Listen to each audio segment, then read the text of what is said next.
बिस्मिल्लाहिर्रहमानिर्रहीम। एक साहब ने मौलाना उस्मान साहब जो पंजाब के शाही इमाम कहलाते हैं, उनके कुछ तस्वीर कुछ वीडियोस भेजी हैं। तस्वीर और वीडियोस के अंदर ये दिखाया जा रहा है कि किसी मुसलमान ने गैर मुस्लिमों को मस्जिद तामीर करने के लिए ज़मीन दी है, नाउज़ु बिल्लाहि मिन ज़ालिक। और उसका फिर प्रोग्राम हो रहा है, उसमें जो शाही इमाम हैं वो भी शामिल हैं। और सिर्फ इतना ही नहीं है, बल्कि जो मंदिर की बुनियाद रखी जा रही है उसकी ईंट लाई जा रही है। मौलाना उस्मान साहब बाकायदा उसके ऊपर हाथ लगा रहे हैं और फिर उसके बाद उसकी बुनियाद रखी जा रही है। और जो मुसलमान खड़ा हुआ है मौलाना के साथ में, बाकायदा उसको तिलक भी लगाया जा रहा है। मौलाना अगरचे तिलक नहीं लगवा रहे हैं, लेकिन जो साथ में मुसलमान खड़ा हुआ है उसको तो बहरहाल तिलक लगाया जा रहा है। तो अब एक साहब ने मालूम किया है कि क्या ये जायज़ भी है या नहीं कि इस तरह से गैर मुस्लिमों को मंदिर बनाने के लिए जगह दे देना, इसकी क्या गुंजाइश है?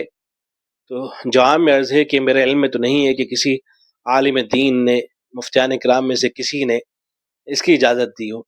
आप उलमाए देवबंद को छोड़ दीजिए, बरेलियों के यहाँ चले जाइए, बरेलियों को भी छोड़ दीजिए, और जो मसालिक हैं दुनिया के अंदर, किसी भी मसलक से आप जाके मसला अगर मालूम करेंगे कि क्या किसी गैर मुस्लिम को जगह इसलिए देना कि वहाँ मंदिर बनाएगा, मंदिर बनाकर वो पूजा करेगा, तो क्या किसी मुसलमान के लिए जायज़ है? सबका जवाब यही होगा कि ये जायज़ नहीं है। शरीयत में इसकी कोई गुंजाइश नहीं है। देखें, जब गैर मुस्लिमों के त्यौहार आते हैं उस वक्त बार बार ये सवाल आता है कि गैर मुस्लिमों के जब त्यौहार आते हैं तो गैर मुस्लिम चंदे के लिए आते हैं, चंदा मांगने के लिए आते हैं। तो क्या गैर मुस्लिमों के त्यौहार के लिए उनको चंदा दिया जा सकता है? तो उलमा लिखते हैं कि त्यौहार के लिए चंदा नहीं दिया जाएगा, और अगर फितने का अंदेशा है तो आदमी इस नीयत से दे दे कि मैं इस आदमी को दे रहा हूँ, मैं जो ये गैर मुस्लिम गलत काम करने जा रहा है इसके लिए मैं चंदा नहीं दे रहा हूँ। क्यों? इसलिए कि ये आदमी शिर्क करने जा रहा है। अब शिर्क की तो किसी भी तरह से हौसला अफजाई नहीं की जा सकती है। कुरान मजीद ने शिर्क को जुल्म अजीम करार दिया है। कुरान मजीद के मुताबिक रुए ज़मीन पर जो सबसे बड़ा गुनाह होता है, ये शिर्क तो होता है। अल्लाह ने कुरान मजीद में शिर्क के बारे में ये फरमाया कि इन्नल्लाह ला यग़फ़िरु अन युशरक बिही व यग़फ़िरु मा दून ज़ालिका लिमन यशा।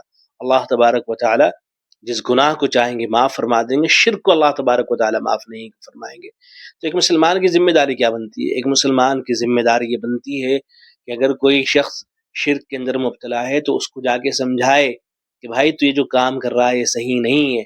एक मुसलमान की जिम्मेदारी है कि वो दावत दे गैरों को, उनको समझाए कि यहाँ से निकलो और एक खुदा को मानो, इसमें तुम्हारी दुनिया भी बेहतर होगी और आखिरत भी बेहतर होगी।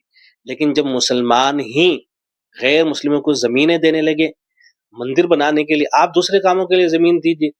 आप गैर मुस्लिमों को अस्पताल की ज़रूरत है, ज़मीन दीजिए। गैर मुस्लिमों के पास रहने के लिए घर नहीं है, आप ज़मीन दीजिए, घर बनवा के दीजिए। उनको भी अच्छा लगेगा, भाईचारा भी बढ़ेगा, सारी चीज़ें होंगी। लेकिन आप उनको मंदिर बनाने के लिए ज़मीन दे रहे हैं और फिर मौलाना उस्मान साहब वहाँ खड़े हुए हैं, उसकी हौसला अफ़ज़ाई कर रहे हैं। ये सारी चीज़ें समझ से बालातर हैं। हम तो ऐसे उलमा, नाम निहाद उलमा, जो टीवी पर बैठकर इस तरह की बातें कर रहे होते हैं कि वंदे मातरम कहने में क्या हर्ज की बात है, भारत माता की जय बोलने में क्या हर्ज की बात है। हम तो उन्हीं का रोते रहते हैं, उन्हीं पर अफ़सोस करते रहते हैं कि ये क्या हो रहा है। लेकिन मौलाना उस्मान साहब, उनका तो माज़ी बड़ा शानदार रहा है। उनके जो आबा व अजदाद रहे हैं, बड़ी उनकी खिदमत रही है, उनकी जो जमात रही है, बड़ी उनकी खिदमत रही है। वो इस तरह से करेंगे, ये तसव्वुर नहीं किया जा सकता है इस बात का कि किसी ऐसे आलिम दीन की तरफ से इस तरह की चीज़ सामने आएगी। अल्लाह करे कि मेरी गुफ्तगू वहाँ तक पहुँचे कि मौलाना आप ये क्या करने लगे हैं? किस तरह से इस्लाम इन चीज़ों की इजाज़त दे सकता है? आपकी तो ये ज़िम्मेदारी बनती थी कि आप उनको जाकर समझा रहे होते, लेकिन आप खड़े होकर शिर्क की हौसला अफ़ज़ाई कर रहे हैं। कुरान तो ये कहता है कि ताअवनु अलल बिर्रि वत्तक़वा, नेकी और तक़वे पर एक दूसरे का ताउन करो। वला ताअवनु अलल इस्मि वल उद्वान, गुनाह के ऊपर ताउन ना करो। आप गुनाह के ऊपर ताउन कर ये कैसे, आप ये क्या कुछ करने लगे हैं आप?